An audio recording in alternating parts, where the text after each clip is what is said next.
Welcome to Penrose Learning, where we make understanding easy. You start by confirming you have the right access, owner or admin privileges on the account.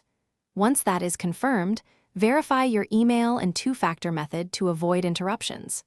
Next, export or back up the current subscription list so you can restore settings if needed.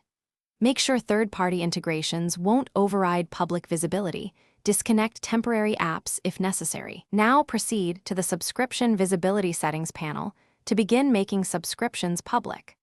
You navigate to the Subscription Management console and open the Visibility or Privacy section.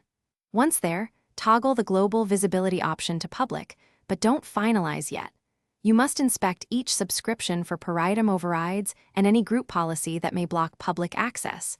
Change those individually if needed. Make sure automated rules or ACLs are updated so they don't revert your change.